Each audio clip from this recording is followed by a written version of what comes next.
Vladimir Putin 3 और युद्ध के लिए पूरी तरह तैयार है। पुतिन का नया एक्शन 2 नेटो देशों के बॉर्डर पर हुआ, जिससे यूरोप के अंदर एक मिनी वर्ल्ड वॉर छिड़ने का खतरा और ज्यादा पैदा हो गया है।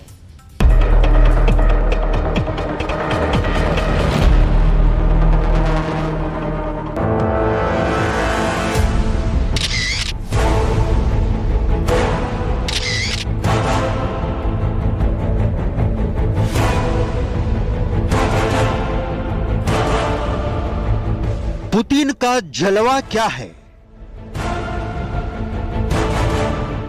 कैसे पुतिन के फैन पूरे एशिया के अंदर फैले हुए हैं,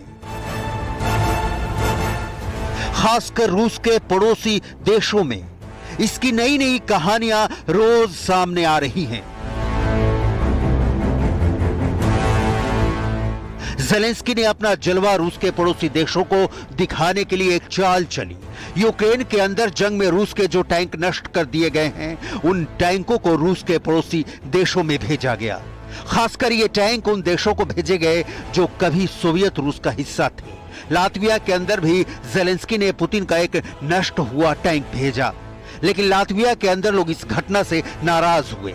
बहुत कम लोग रूस के बर्बाद हुए टैंक देखने आए, लेकिन पूरी दुनिया उस वक्त आश्चर्यचकित रह गई जब लातविया के कुछ लोग जो इन रूस के टैंकों को देखने के लिए आए थे, वो रूस के टैंकों पर ही फूल चढ़ाने लगे। लातविया नेटो का ही एक सदस्य है, लेकिन लातविया के अंदर भी बहुत सारे पुतिन समर्थक मौजूद हैं। बिल्कुल ठीक ऐसा ही हुआ।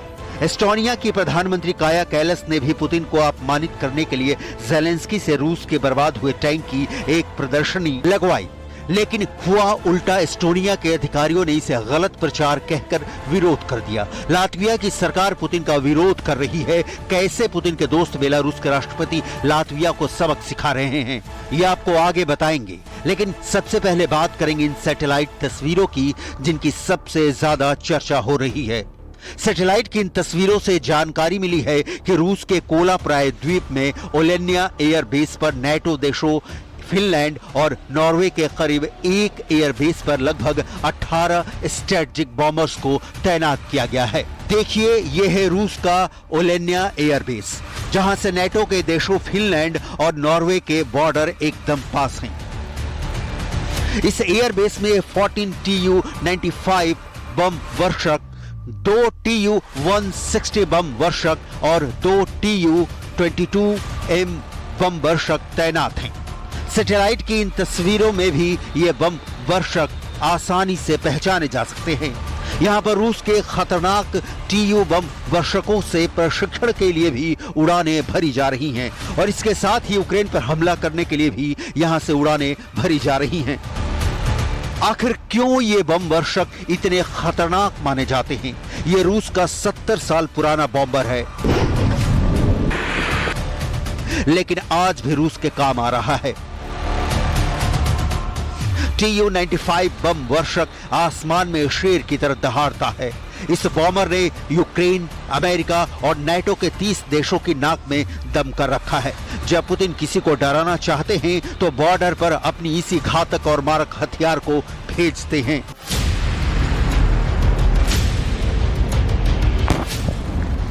Tu-95 जब यह खतरनाक बॉम्बर आसमान में उड़ता है तो इसका शोर इतना ज्यादा होता है कि लोग बिना आसमान में नजर उठाए भी जान जाते हैं कि आ गया।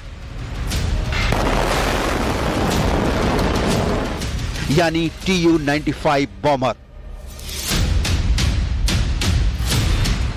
आखिर क्यों पुतिन को इस खास बॉम्बर पर नाज है, और क्यों पुतिन ने इसे फिनलैंड और नॉर्वे के करीब तैनात कर रखा है, इसको भी समझना जरूरी है। ये वो बॉम्बर है जो क्रूज मिसाइलों से लैस होने के बाद यूक्रेन के सभी एयर डिफेंस को भेदने में सक्षम है।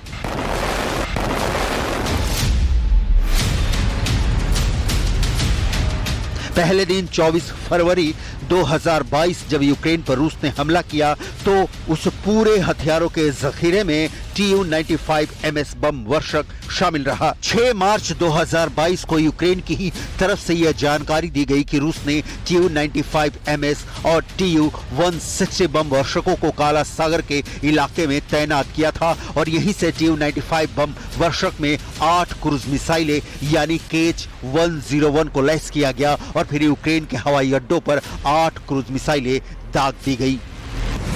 26 जून 2022 को यूक्रेन की वायुसेना के प्रवक्ता ने बताया कि 4 से 6 KH-101 क्रूज मिसाइलों को कैस्पियन सागर क्षेत्र से कीव की तरफ फायर किया गया और ये क्रूज मिसाइलें भी Tu-95MS और Tu-160 बम वर्षकों से ही लॉन्च की गई थी। यानी कीव अगर कांपता है तो उसकी वजह यही Tu-95 बम वर्षक है।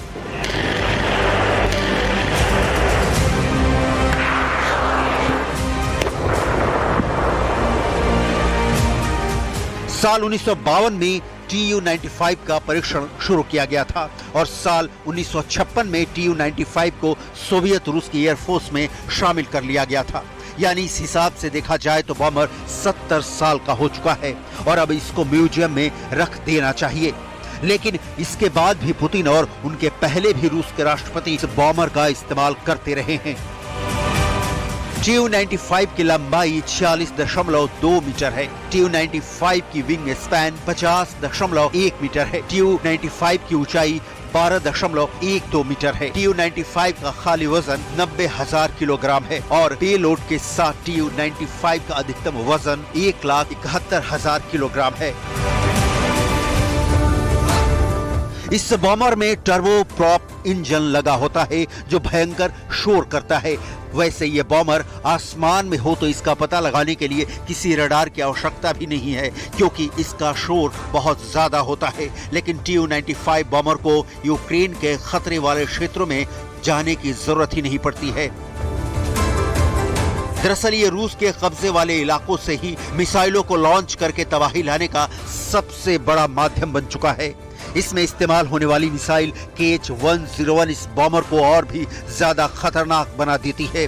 KH-101 मिसाइल की रेंज 2500 से 2800 किलोमीटर तक है। यूक्रेन का हर हिस्सा इस मिसाइल की जद में है। Tu-95 बॉमर 925 किलोमीटर प्रति घंटा की रफ्तार से उड़ सकता है। Tu-95 परमाणु हथियारों से लैस हो सकता है और यही वजह है कि जब रूस का यह खतरनाक विमान पड़ोसी देशों के बॉर्डर पर मंडराता है तो रूस के दुश्मन देशों के होश गुम हो जाते हैं। इसकी जबरदस्त आवाज और दहाड़ दुश्मनों की सेना को डराने के लिए उपयोग में लाई जाती है। ब्रिटेन के पास भी इन बॉम्बर्स को कई बार देखा गया है। अलास्का के पास भी इन बॉम्बर्स की मौजूदगी देखी गई है। जापान के पास भी बॉम्बर्स को कई बार ट्रेस किया गया है।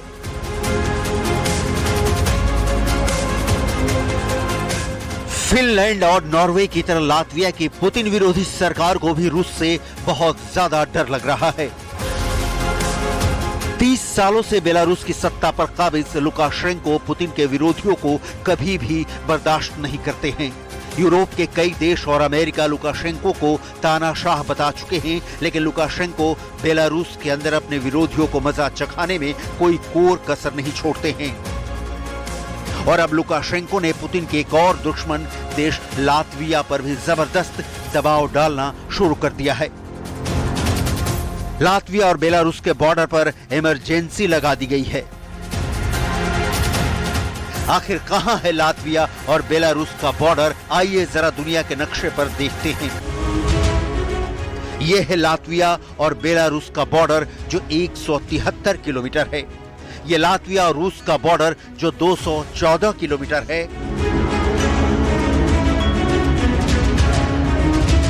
2022 की फरवरी में जब पुतिन ने यूक्रेन पर हमला किया था तब ही लातविया ने पुतिन का विरोध करते हुए रूस के नागरिकों के प्रवेश पर प्रतिबंध लगा दिया था। लातविया ज़ेलेंस्की के खेमे में जाकर खड़ा हो गया और तब से ही लगातार लातविया पुतिन की आंखों में बहुत चुभ रहा था। पुतिन का इशारा मिलते ही बेलारूस के राष्ट्रपति ने लातविया के बॉर्डर पर दबाव बनाना शुरू कर दिया। लेकिन बेलारूस के राष्ट्रपति लुकाशेंको का अंदाज बिल्कुल अलग है। लुकाशेंको ने लातविया के बॉर्डर पर कोई फौज नहीं भेजी, बल्कि घुसपैठिए और रिफ्यूजी भेजे। और बेलारूस से भाग रहे ये वो लोग थे जिनको लुकाशेंको ने सताया था। दावा ये किया जाता है कि 34 साल से लगातार बेलारूस पर हुकूमत कर रहे लुकाशेंको के अत्याचारों से परेशान लोग ही लातविया के बॉर्डर की तरफ भागे, जिसके बाद लातविया ने यह कठिन फैसला लिया कि लातविया और बेलारूस के 60 किलोमीटर से ज्यादा बॉर्डर पर वायर फेंसिंग की जाएगी, यानी तारों से बाड़बंदी की जाएगी। ठीक इसी तरह लिथुआनिया ने भी पुतिन का विरोध किया था और आज लिथुआनिया भी बेलारूस से आने वाले घुसपैठियों और शरणार्थियों की समस्या लगातार झेल रहा है। ये लिथुआनिया की मंत्री हैं एग्रे विलोटाइते, जिन्होंने रिफ्यूजियों की समस्या पर बात की है। United European mechanism or system which can help us to exchange of information and exchange of our practices because it is very important when we need better manage migration flows, manage control the situation, but it also is important for prevention, because it is big fear that we can have in the future human trafficking or other criminals. And thirdly, I would like to mention that we need EU solution to find some decision. दरअसल Putin यही चाहते हैं कि जिन विवादों को रूस पैदा कर रहा है उन पर पूरी दुनिया के अंदर चर्चा होती रहे और फिर विवाद बड़ा होने के बाद पुतिन अपने देश रूस के हितों के हिसाब से फैसले लेते हैं, जिसका असर आज पूरी दुनिया देख रही है।